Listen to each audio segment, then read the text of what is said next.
like to discuss about the features of Indian Constitution. And under this topic, it is the most important features, that is federalism. It means there is a system of the government. There are two levels and more than two levels of governmental system, that is known as federalism. अर्थात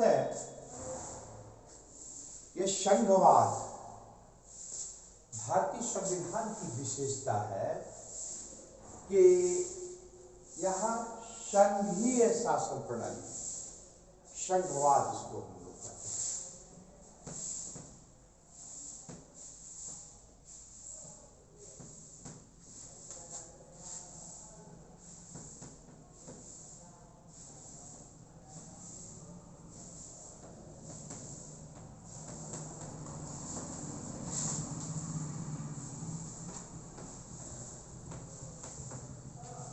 संघवाद, इसका तात्पर्य होता है ऐसी व्यवस्था, ऐसा system जो एक से अधिक स्तर पर कार्य कर रहा हो.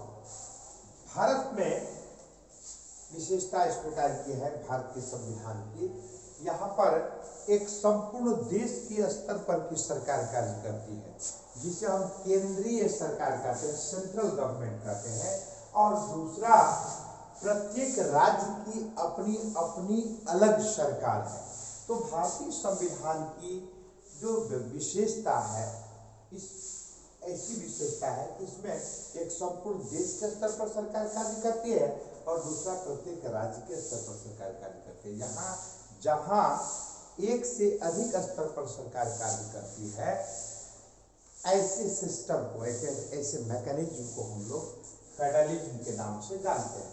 भारतवर्ष में अब तो खास करके हम देखते हैं एक संपूर्ण देश के स्तर पर की सरकार कार्य करती है, जिसको हम संघीय सरकार कहते हैं, केंद्रीय सरकार कहते हैं. और दूसरा क्या है कि प्रत्येक राज्य के स्तर पर की सरकार कार्य करती है. और एक और है जो लोकल सेल्फ गवर्नमेंट के नाम से जाना है, जिसको हम पंचायती राज सिस्टम भी कहते हैं, जो स्थानीय स्तर पर की सरकार कार्य करती है. तो इस तरह से यदि हम देखते हैं तो तीन स्तर पर की सरकार कार्य करती है. इसलिए इसकी परिभाषा यह हो जाती है, जहाँ पर एक से अधिक स्तर पर की सरकार कार्य करती है, ऐसी व्यवस्था को हम संघवाद के नाम से जानते हैं, यानी फेडरलिज्म के नाम से जानते हैं. तो भारतीय संविधान की यह विशेषता है, यहाँ फेडरल सिस्टम है, फेडरल गवर्नमेंट, फेडरलिज्म है. दूसरा क्या है, तो दूसरी विशेषता है कि parliamentary form of the government. अर्थात भारत के संविधान में इसकी विशद चर्चा है, व्याख्या है कि यहाँ जो गवर्नमेंट फॉर्म करती है वो पार्लियामेंट्री सिस्टम पर है. यानी एक संसद है, संसद के दो सदन हैं, दोनों सदन के विभिन्न मेंबर हैं, और एक अपर हाउस है, लोअर हाउस है. लोअर हाउस में जो बहुमत दल के नेता होते हैं, प्राइम मिनिस्टर होते हैं, गवर्नमेंट फॉर्म करते हैं. तो इस प्रकार का जो मैकेनिज्म है, इस प्रकार का जो सिस्टम है, ऐसे ही सिस्टम को हम पार्लियामेंट्री फॉर्म ऑफ गवर्नमेंट कहते हैं. इसको हम भारत देश, विश्व के अन्य देशों में इसको हम लोग लेजिस्लेचर के नाम से लेते हैं, LEGIS, लेजिस, LATURE, लेजिस्लेचर के नाम से जानते हैं.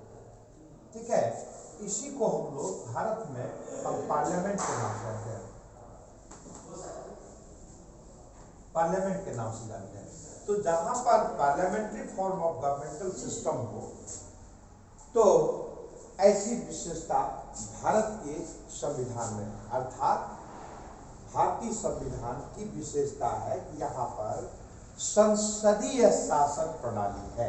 तो संसदीय शासन प्रणाली के अंतर्गत गवर्नमेंट कार्य करता है और फिर विभिन्न देश को चलाने का कार्य करती है.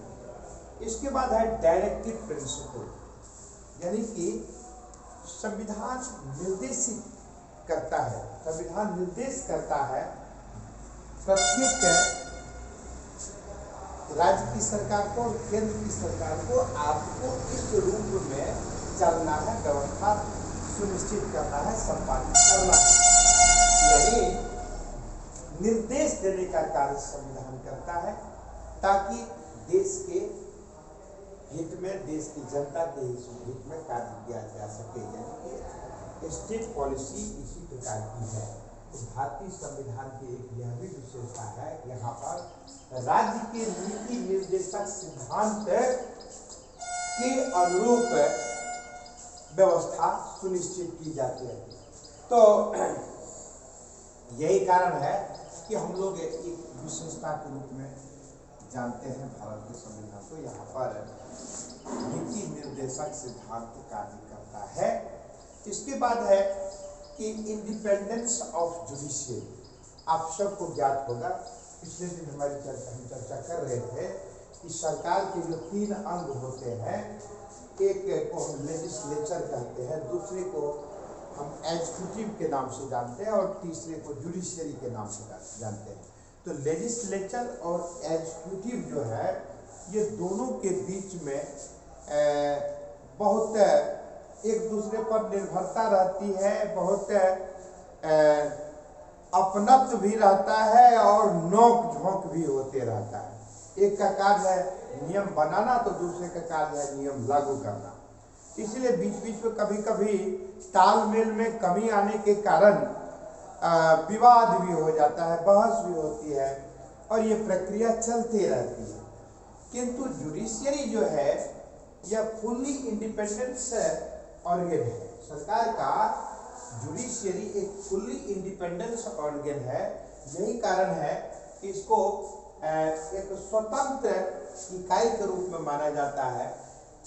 विधायिका और कार्यपालिका में यदि किसी प्रकार का विवाद होता है, विधायिका और कार्यपालिका में यदि किसी प्रकार का डिस्प्यूट मैटर्स आता है, तो वैसी स्थिति में मतलब judiciary fully independent organ of the government who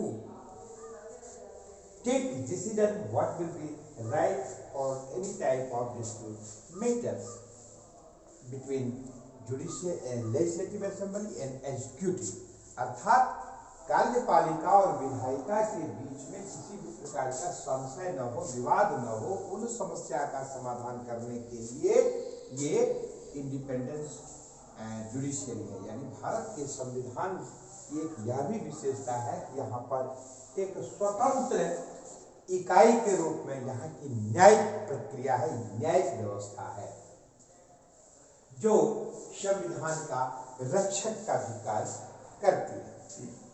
इसके पश्चात एक और विशेषता के रूप में हम जानते हैं कि यहाँ पर fundamental rights for the betterment of the people it is necessary there must be some fundamental rights and it is already mentioned in our constitution, so it is also the features of our Indian constitution। यानी मौलिक अधिकार व्यक्तित्व विकास के लिए ये परम आवश्यक है तथा सिस्टम व्यवस्थित ढंग से चले, इसके लिए मौलिक अधिकार और कर्तव्य का होना। यदि हमें संविधान की ओर से अधिकार प्रदान किया गया है, तो साथ ही साथ कर्तव्य भी हमारे हैं। देश के नागरिक के कर्तव्य भी होते हैं। उन कर्तव्यों का भी निर्वहन सबको करना होता है कि इसकी स्पष्ट व्याख्या, विशद चर्चा भारतीय संविधान की विशेषता के अंतर्गत हम लोग देखते हैं, व्याख्या हुई है। इसके बाद है सेकुलरिज्म। तो इसका मतलब होता है धर्मनिरपेक्षता। हिंदी में इसको हम धर्मनिरपेक्षता। एक होता है धर्म सापेक्ष, जैसे पाकिस्तान है पड़ोसी आपका राष्ट्र, वो धर्म सापेक्ष है, उसको थियोक्रेटिक स्टेट के नाम से जाना जाता है। लेकिन इंडिया जो है वो सेकुलर स्टेट के नाम से जाना जाता है। सेकुलरिज्म है यहाँ, यानी जिसका अर्थ होता है कि सभी धर्मों को एक समान दृष्टि से देखना, किसी धर्म को विशेष महत्व न देना, सभी धर्म को समान दृष्टि से देखना, इस प्रकार का सिस्टम अपने देश के संविधान में है। तो ऐसी भी विशेषता भारतीय संविधान की है। इसके बाद है द मोस्ट कॉम्प्रिहेंसिव कॉन्स्टिट्यूशन। इसका मतलब होता है कि इतना वाइड है, लिखित संविधान है, इतना इसमें संशोधन हुआ है कि देश काल परिस्थिति के अनुसार इसमें बदलाव आते रहा है, संशोधन किया जाता रहा है, कि एक रिकॉर्ड बना हुआ है। यही कारण है कि भारत का संविधान बेहद आदर्श संविधान के रूप में जाना जाता है।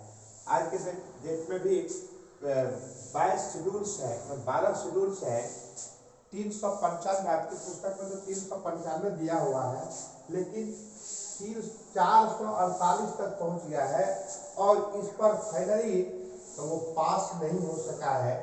465 तक की स्थिति आर्टिकल्स की पहुंच गई है। 448 तो ऑलरेडी हो चुका है, हाँ, किंतु आपके पुस्तक में 395 तक ही मेंशन किया गया है, किंतु 3 साल 4 साल पहले वो पुस्तक पब्लिश किया गया है, लेकिन अब की जो स्थिति है 448 की स्थिति है। तो इस प्रकार के ये सारी विशेषताएं भारतीय संविधान की है।